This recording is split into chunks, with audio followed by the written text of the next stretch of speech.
just finished my mission, everyone.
Hello everyone, nice to meet you.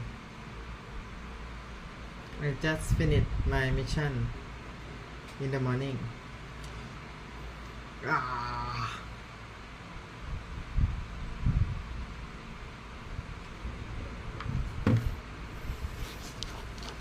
Prepare to eat lunchtime.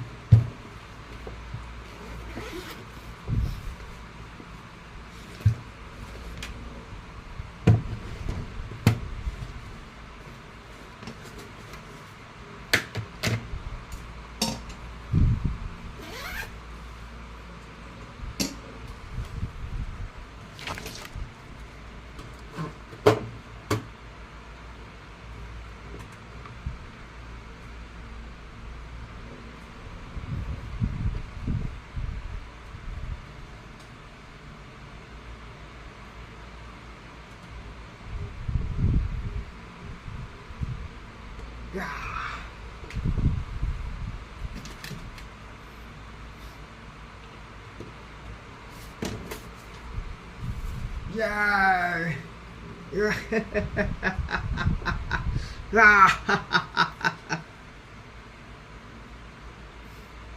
Time to eat.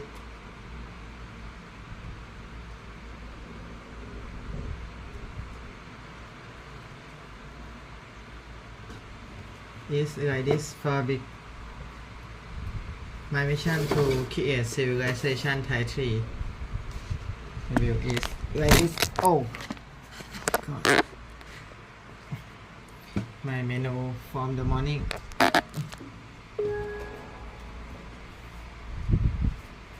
Purple, green, cauliflower.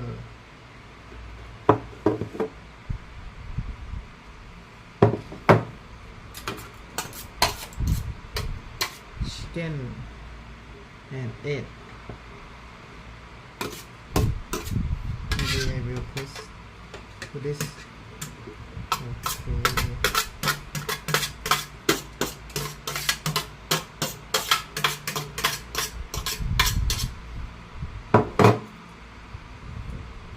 Yeah. It's very amazing. Oh, very small banana.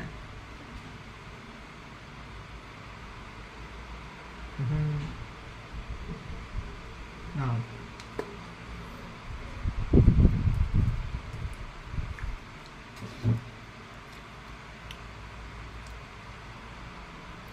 Wow.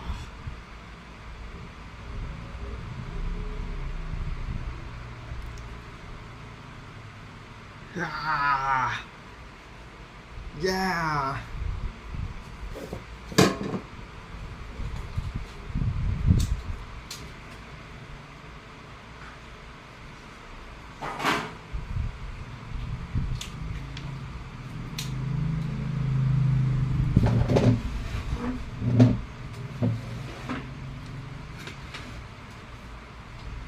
It's very amazing, everyone. Today will be legend.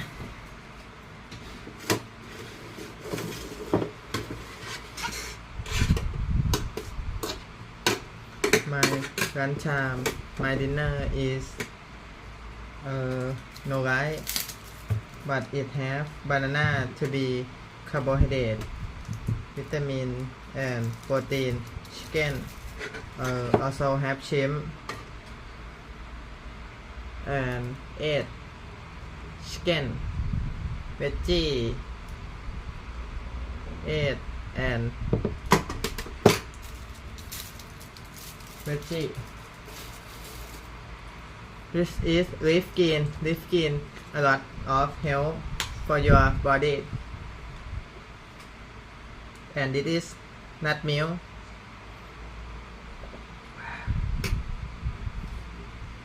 And sweet, not add sugar.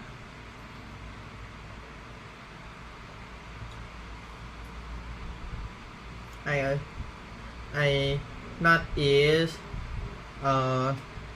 sweet snack and sweet food maybe 40 days, yeah, 1 month and 10 days. Not eat anything that sweet.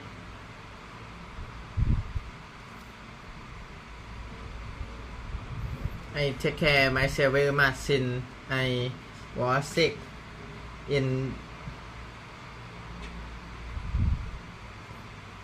the first day of the month. It's very long time and long pain. Yeah.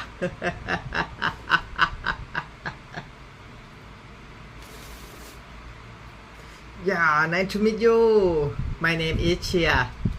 Nice to meet you. I want 5 people. It's very great day and amazing.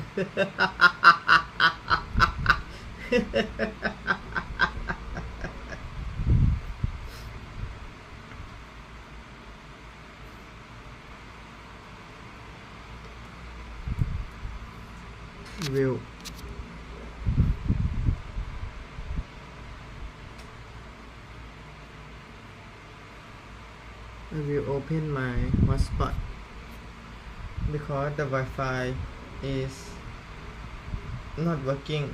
Okay. When I eat, I will learn something new that improve my life and develop myself to be better.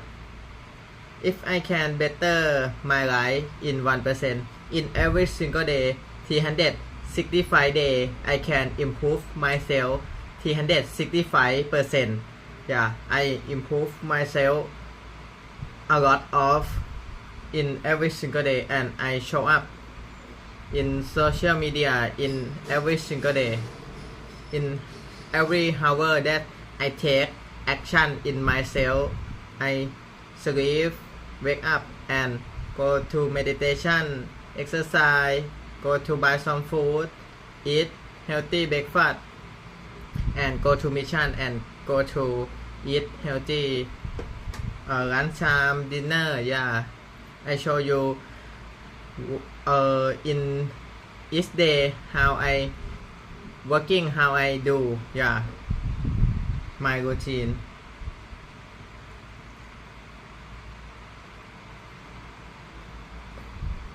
Okay, today I will learn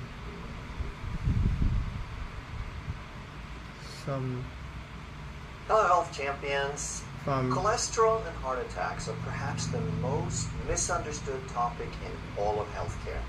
And as a result, a lot of people get hurt and are suffering needlessly. And here are just some of the problems. We hear forever that HDL is good, LDL is bad, high cholesterol is bad. And that's just way, way too simplistic. There's so much more to it than that. We hear that a statin drug could be necessary after we try diet and exercise without success. But the question is, what diet and what exercise are they trying? And very often people ask me, or I see the result, a lot of people get hurt and are suffering needlessly. And here are just some of the problems. We hear forever that HDL is good, LDL is bad, high cholesterol is bad. And that's just way, way too simplistic. There's so much more to it than that. We hear that a statin drug could be necessary after we try diet and exercise without success.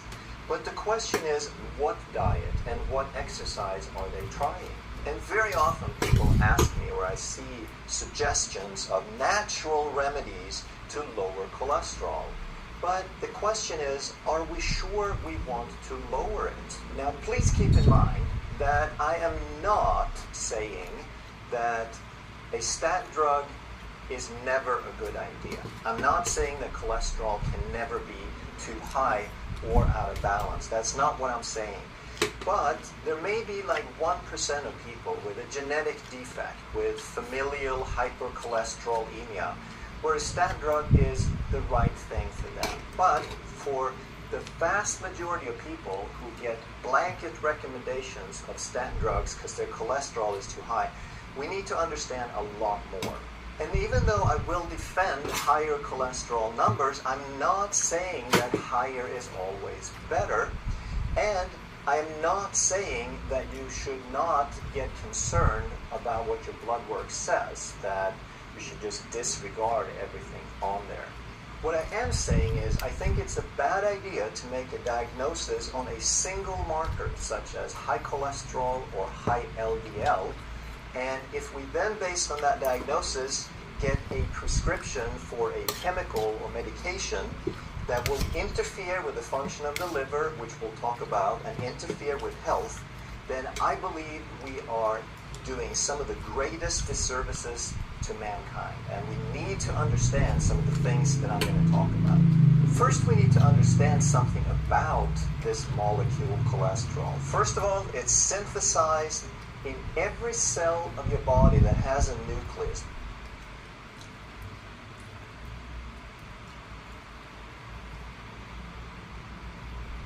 That's basically every cell except red blood cells can make cholesterol. A lot of it is made in the liver, and that's traditionally where we hear that cholesterol is made.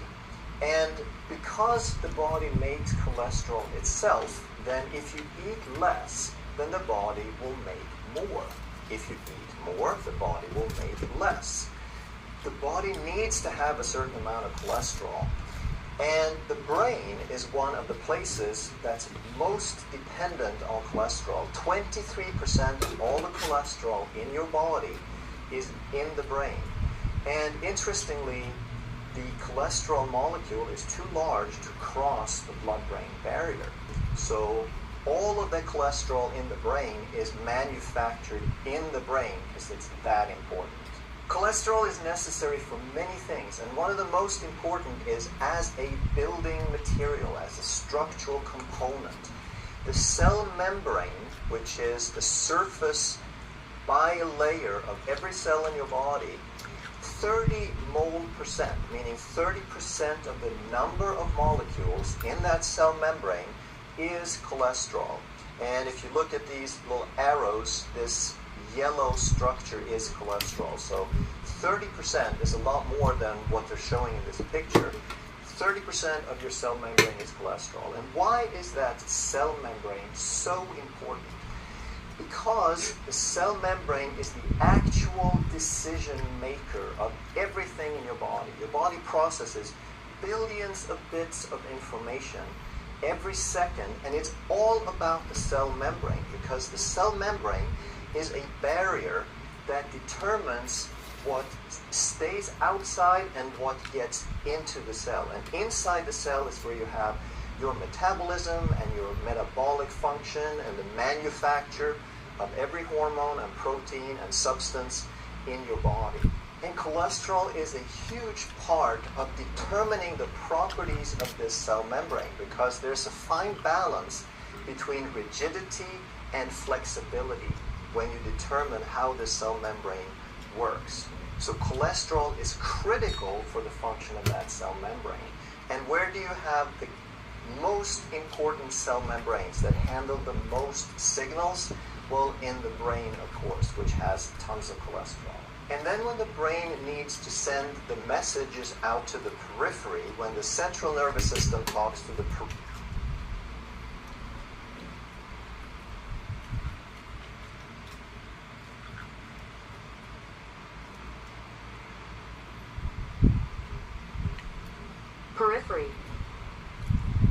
nervous system, which has millions of these electrical wires that go to every little part of your body, then it sends it along a nerve pathway called an axon. And this axon, it's just like electrical wires in your house, basically, that it needs a surface insulation. Just like your wires have that plastic coating, so does your axons and your nerves need an insulation, and that insulation is called myelin. That myelin is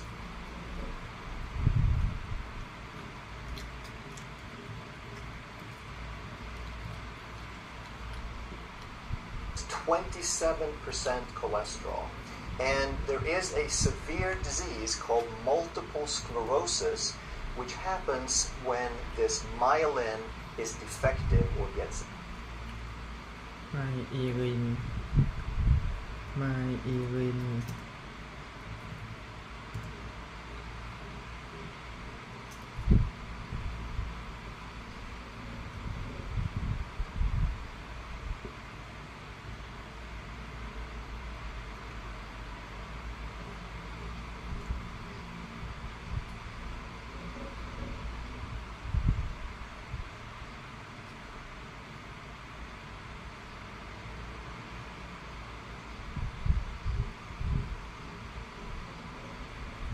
attacked. Cholesterol is also a precursor to bile. So when your gallbladder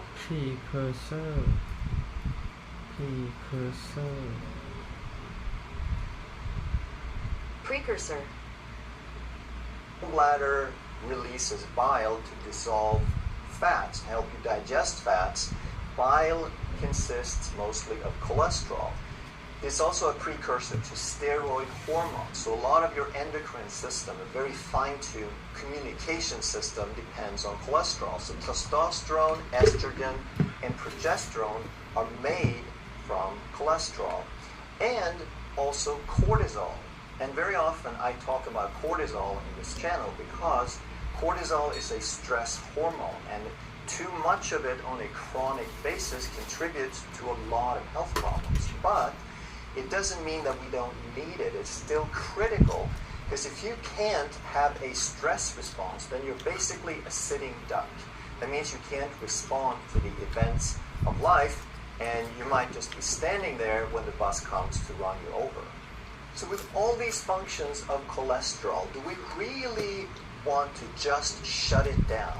Do we really just unilaterally say that cholesterol is a bad thing, you have too much?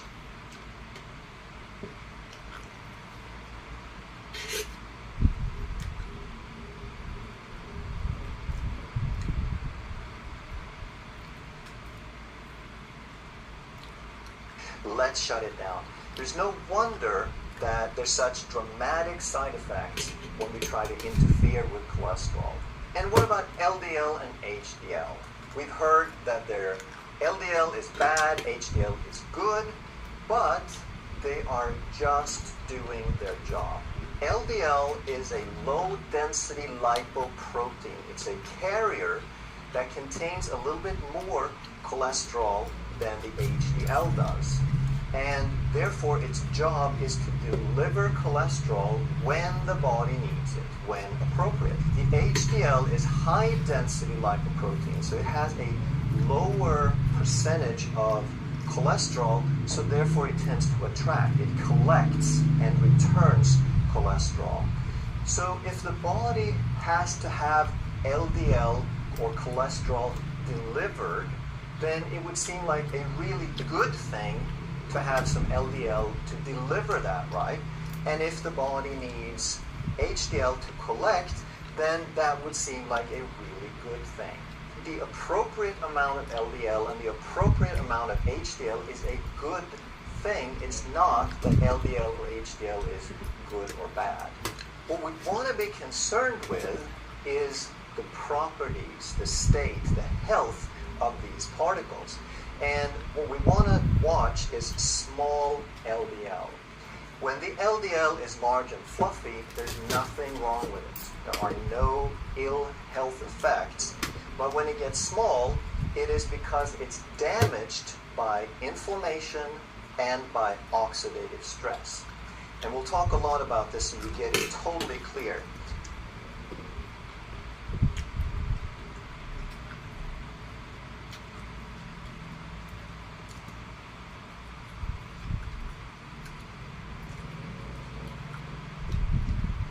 So the small LDL also, it is a bad thing in a sense that it indicates that something is wrong. But the small LDL itself is just a victim of inflammation and oxidative stress. And what is the cause of inflammation and oxidative stress? It is sugar, toxins, and excess free radicals.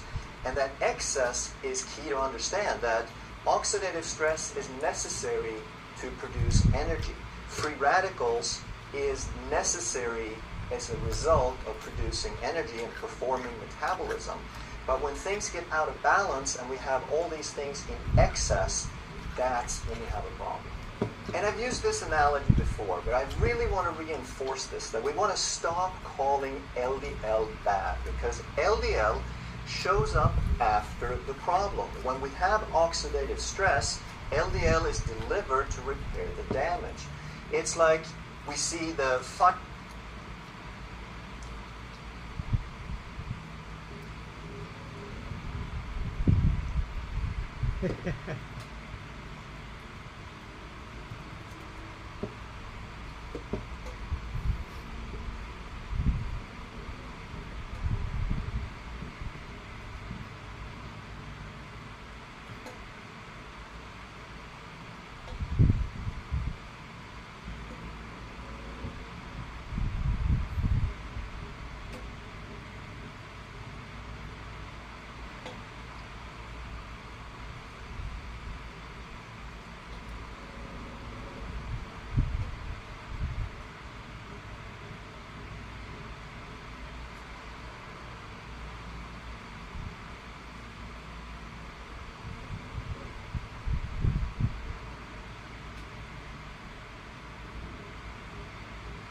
Yeah.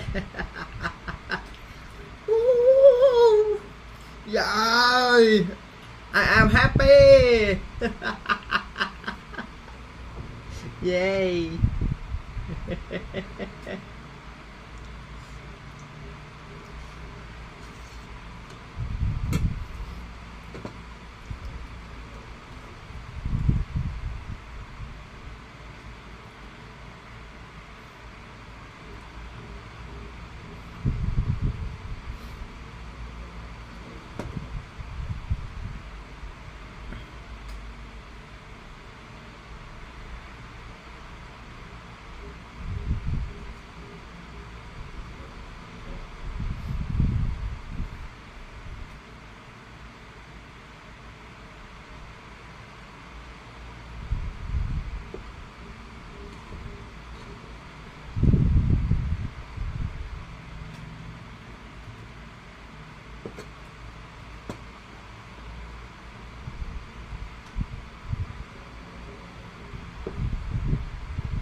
Arteries.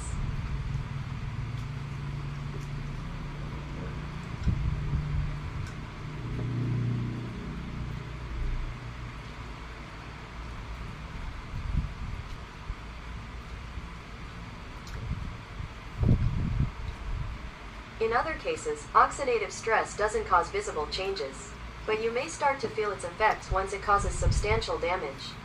For example, the buildup of plaque, sticky substances that include cholesterol, in your arteries can lead to symptoms of cardiovascular disease. These might include chest pain, shortness of breath, fatigue, and heart attacks.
How can I reduce oxidative stain?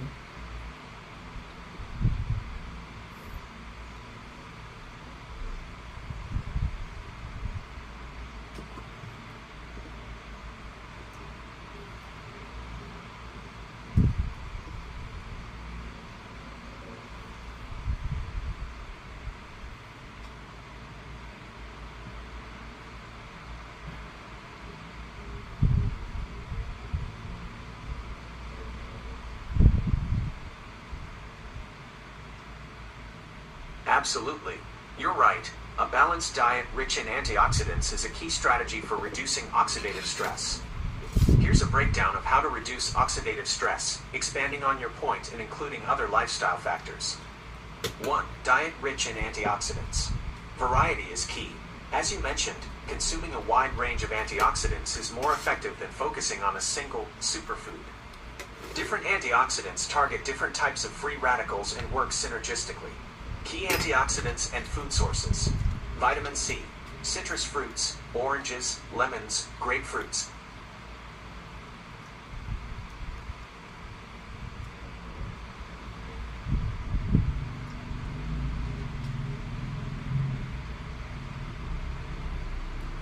Synergistically.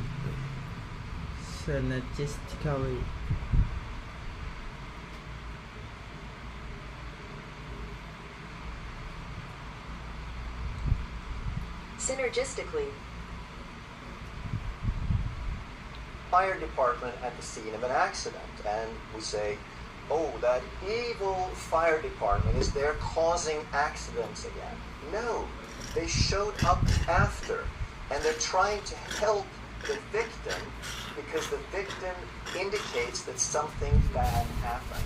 But LDL and HDL are both good things, just like these first responders are. And when the blood work comes back with a cholesterol over 200, then it's almost a knee-jerk response for a lot of practitioners to recommend a statin drug. So what do statins do? There are a couple of things we'll talk about, but one of the things that's really important to understand is it can upregulate the number of LDL receptors on the liver. So the liver recycles these LDL particles. And on the surface of an LDL particle, there is something called an ApoB protein that can be recognized by these receptors, and then the liver recycles these LDL. So the statin drug increases the number of receptors, and now we can start recycling these LDLs. But here's the thing. It is only the large and the fluffy, the buoyant LDL that's healthy that Buoyant, B-U-O-Y-A-N-T,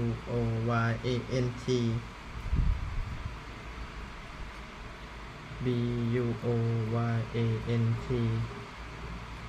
buoyant, Buoyant. buoyant. get recycled, right? So we reduce the total number of cholesterol, of LDL cholesterol, by reducing the fluffy, buoyant LDL, but it is the oxidized, damaged LDL that we're trying to get rid of. And this has a damaged ApoB protein, so the receptor can't recognize it. So no matter how much we upregulate the receptors, there is no change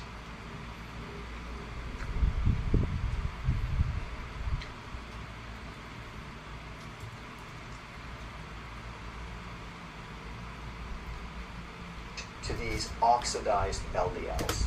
So we could make an argument that we're still doing a good job, because if we reabsorb more of the fluffy LDL, then there will be less LDL overall in total to get oxidized in the future. But what really happens that's more important is that we change the ratio. And we'll talk more about that, the ratio of the oxidized to the buoyant, the small to the large LDL, that ratio goes up and gets much, much worse. And this is one of the more important indicators for heart disease. So even though the statin drug will reduce the total number, it will make the ratio worse. The small LDL does damage in many ways. First of all, it's an indicator of damage, because if we have a lot of small LDL, we know that there's a lot of oxidative stress and inflammation. But furthermore, this inflammation and oxidative stress, it can create damage or cracks in the inside surface, in the intima.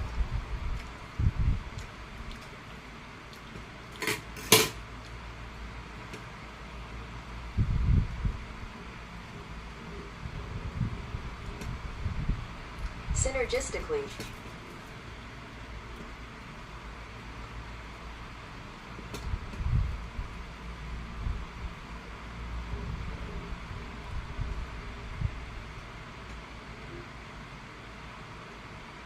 Bell pepper.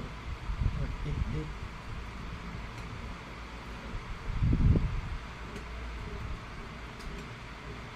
Wow.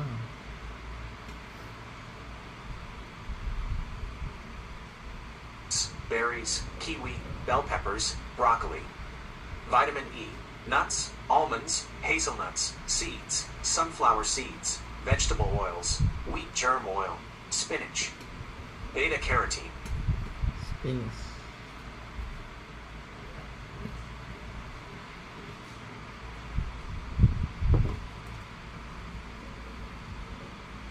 Spinach.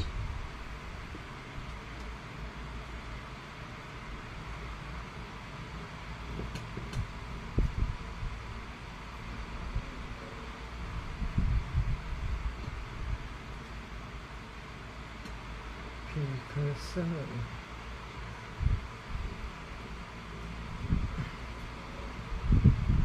Vitamin A precursor.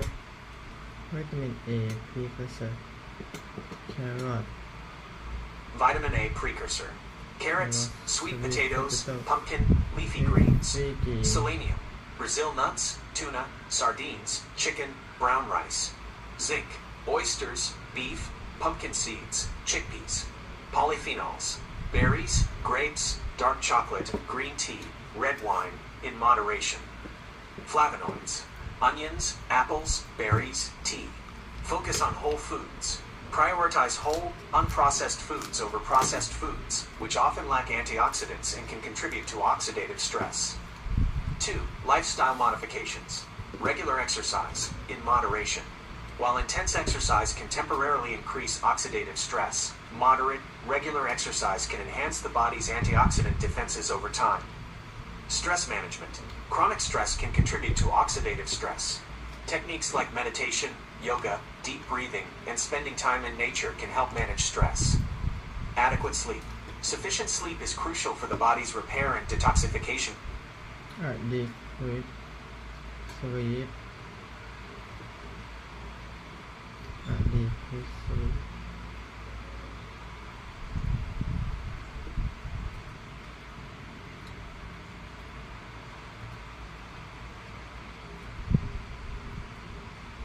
Adequate sleep. Adequate sleep.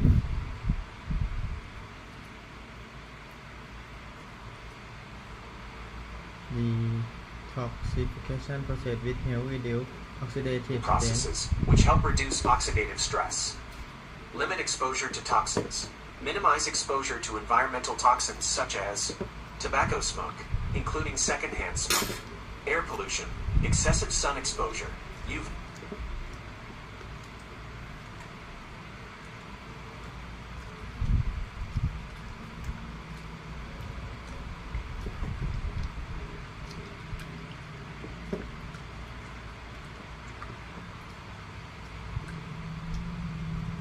Sun exposure. Exposure. Industrial chemical limit alcohol consumption. UV radiation. Industrial chemicals. Limit alcohol consumption. Excessive alcohol intake can significantly increase oxidative stress. Moderate consumption, if any, is key. Avoid processed foods. Processed foods often contain trans fats and other components that increase oxidative stress. 3. Hydration. Drink plenty of water. Water helps flush out toxins and supports the body's natural detoxification processes. 4. Consultation with a healthcare professional. Personalized advice. If you have concerns about oxidative stress or specific health conditions, consult with a healthcare professional or registered dietitian. They can provide personalized advice and Okay, thank you, Gemini.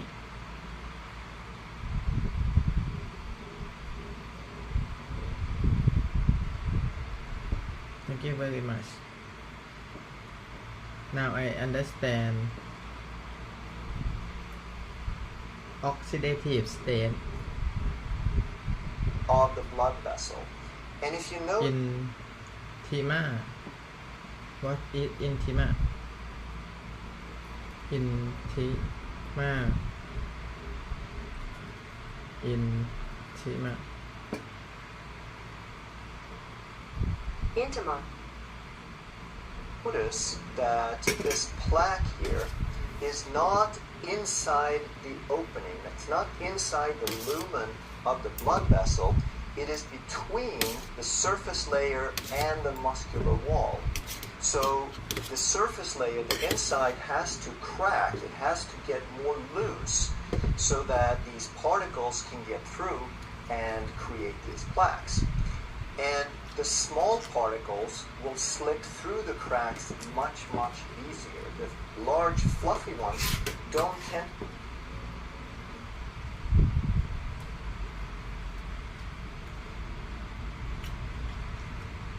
to do that. And the other problem, like we talked about, is the small LDL cannot be recognized by the receptors. So when we have a buildup of these and they slip through, then we need for someone else to take care of them. And this is where the immune system comes in. You have white blood cells called macrophages. They're like little Pac-Mans. And they follow these small particles in through the cracks or wherever these small LDLs are. But if they've gone through these cracks behind the intima, now that's where they hang out, and that's where the immune cells go. And now they gobble up as many of these little LDLs as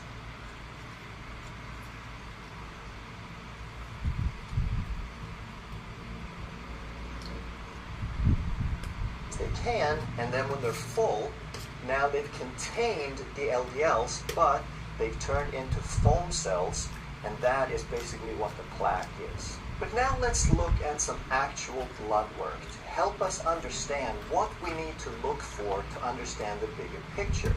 We don't want to make a diagnosis. We don't want to hyper-focus on one variable. We want to understand the bigger picture. What are all of the markers, or some of the markers, involved with insulin resistance, metabolic syndrome, poor metabolic health, inflammation, stress, etc. Here is a patient that came in first to me around September, and we did some blood work, and then we repeated the blood work after about 3 months, almost exactly 3 months. First thing we look at, I've condensed this, so we're just looking at a few variables here. But glucose, according to the reference, needs to be 65, 99. And I think the 99 is too high. I think it needs to be under 88, 85-ish. 65 is fine if you're on a low-carb diet. Otherwise, it probably indicates hypoglycemia. But this guy had really good glucose control, even when he came in at 82. After a few months, it was 74, so both of those values are good, no big deal. Then we look at some liver enzymes. AST is often called a liver enzyme, but it is part of several different organs. And these enzymes are not really supposed to be in the blood. They end up in the blood when the cells wear out and they spill their content. And some of that is normal because we have a turnover of cells. So if a few cells break and spill their enzymes, that's okay. And the range for this one is 0 to 40. And it's never going to be 0. But 40 is really too high. You want it kind of to be 25 or so. And he started out at 29, but after 3 months, he was at 20. So you see some improvement. The ALT is also not 100% specific for liver, but it's mostly specific to liver. And that one, they put at 0 to 44. He started out at 40, again, a little bit too high. After 3 months, he's in a much better range, 27. Then we look at total cholesterol, and they want to see that 100 to 199. In my mind, a completely crazy, arbitrary number. If it is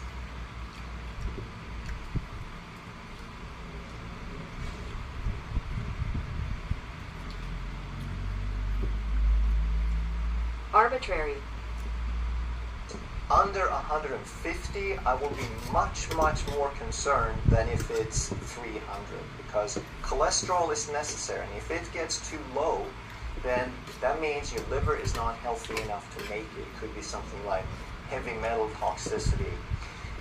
So anyway, this person had 277, and this is, by the way, it's a 43-year-old male. And then after 3 months, it is 1 point worse, so basically no difference. We look at triglycerides, which is the fat in the blood. So traditionally we hear that if you eat a high-fat diet, your fat in the blood will go up, and they want to see that 0 to 149. If it's 0, you'll be dead. If it's 149, I think that's too high. I want to see that probably between 50 to 80. And he started out at 112. After 3 months, it was 65. VLDL is also a great indicator of insulin resistance, just like triglycerides are, because the VLDL is a very large, very low density lipoprotein, it has even more triglycerides in it than the LDL. So its job is to deliver the triglycerides into circulation. And if your cells are resistant and it doesn't accept and let that triglyceride in for fuel because it already has too much fuel, that cell is resistant and the triglycerides will build up. And if the cells don't want the triglycerides, the VLDL has nobody to deliver to. So therefore, the triglycerides and the VLDL both go up with insulin resistance. The lab range for VLDL is 5 to 40. And I never want to see 40 because that is strongly pre-diabetic. This guy came in at 20, which is pretty good, but still a little bit too high. I'd rather see it under 17, 18, or under 15. But after 3 months, he is at 10, which is a very healthy number. So he had some insulin resistance starting out, even though he had good glucose control at 82. He was still a little bit insulin resistant based on the triglycerides and the VLDL, but after 3 months it's looking much better. Then we look at the LDL-C, which is calculated LDL, or the milligrams or the mass of LDL. It doesn't count the particles, which we'll get to in a second. And this number, they want to see under 99. Again, the range is 0 to 99. At 0, you'll be dead. So I don't know why the range goes to 0. But 99, again, is a totally arbitrary number because it's about the health of the LDL particles, not the total amount. And my patient started out at 209, so more than double what he was supposed to have. And after 3 months, he had 215. So basically no change or even a little bit worse. And the only thing that shows up on these blood reports is the high flag for total cholesterol and LDL. So in their minds, this guy is a perfect candidate for statin medications.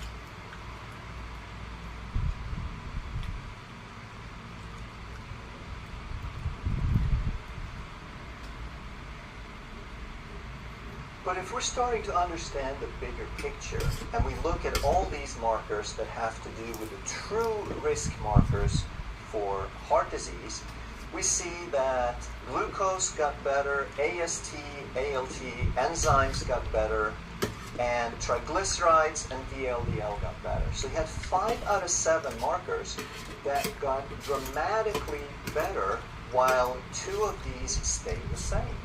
So to me, this is saying this person is getting healthier, and this is the level of cholesterol that his body likes to have. Now, so far, all these numbers you could get on a very standard blood work.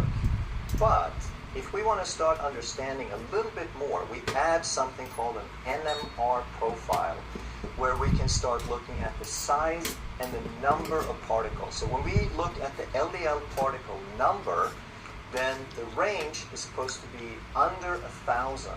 And my patient started out at 2,700, so almost 3 times higher number of LDL particle. That looks like a disaster, right? But we don't want to jump to conclusions because we see a lot of the other markers are actually getting better. So we want to know what's happening here. And one of the things we want to analyze this is we want to understand, what does this mean? What is the significance of these different numbers? And when we look at the number of small LDLs, they want to see less than 527 out of 1,000 Nút đơn in of the microphone. mainstream criteria. That means I take they it. think it's okay if you have up to But nút đơn. 53% of all your LDL be small and damaged.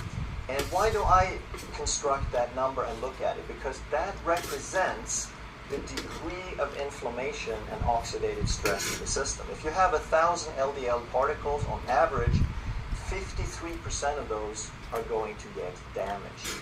And to me, that is way too high. I don't care about the total number as much as I do the percentage that get damaged. So my patient here started out at 1,400 My name is months Chia. earlier, so he was at 52%. Again, Nice I'm to meet not you. happy with that at all, but Yeah. even though he has a lot of LDL particles, he is no worse than the mainstream criteria for acceptable. But again, I want to see that much lower. And what we see then is after 3 months, even though his total cholesterol basically stayed the same and his LDL went up, his particle number went down by over 300. And when we look at the nitty-gritty and we look at the small LDL particles, this is nothing short of amazing. He went from 1,400 to 200 small particles. He did away with 85% of his particles, and he went from 52% to 9%. Again, why is this so huge? Because the 52% represents how many percent get damaged by oxidation and inflammation. And if we can go from 52% to 9%, we have massively reduced his risk of heart disease. So what do we do with this? We follow up again in 3 months. And now we see that we have 1, 2, 3, 4, 5, 6, 7 out of 9 markers are vastly improved. So we check again in 3 months and we make sure that we're still going in the right direction. But we don't jump to conclusions based on a single number. Now let's understand a little bit more about the mechanisms of statin drugs, because anytime you have high cholesterol, they want to prescribe a statin. So we want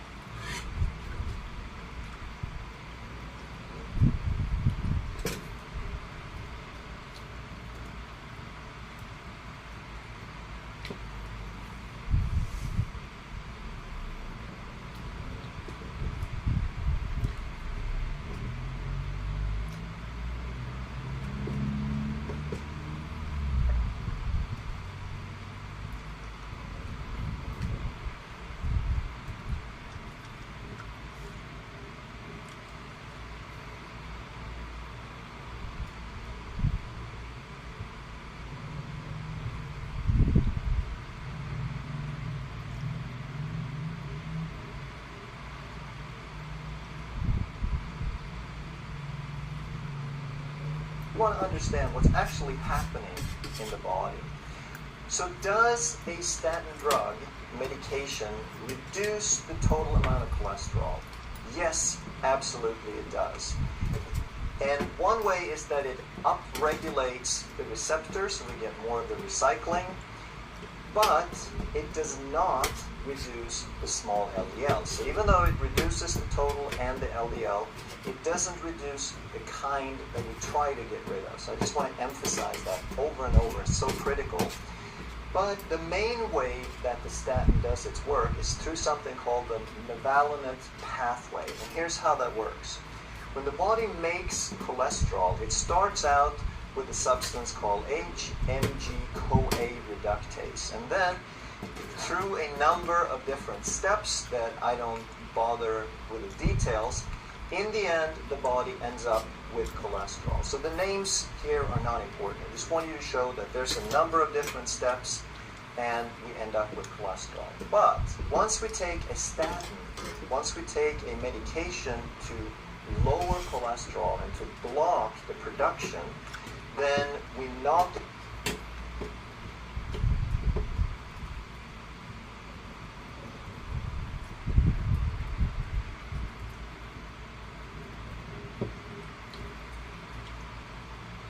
out a lot of this HMG-CoA reductase.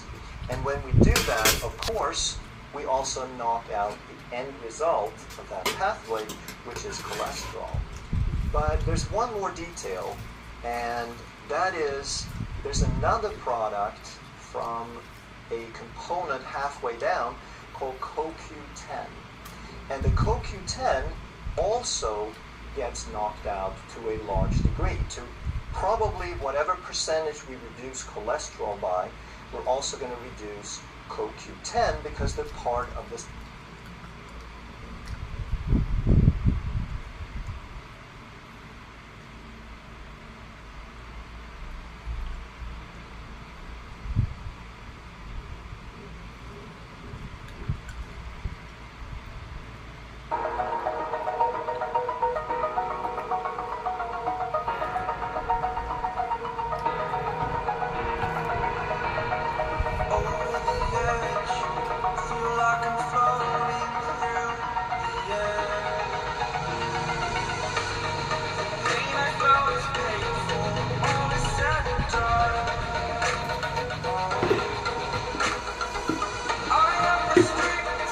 ดีครับ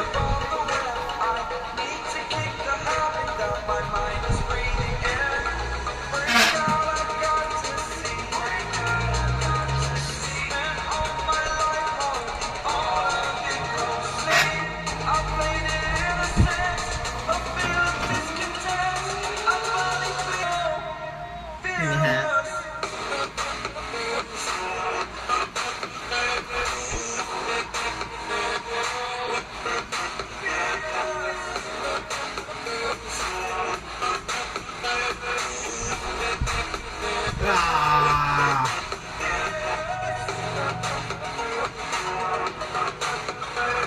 ชื่อเชียร์ครับเชียร์ I am เชียร์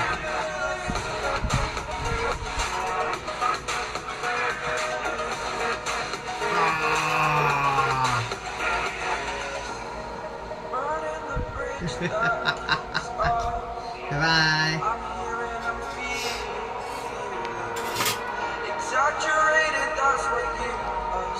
อ่า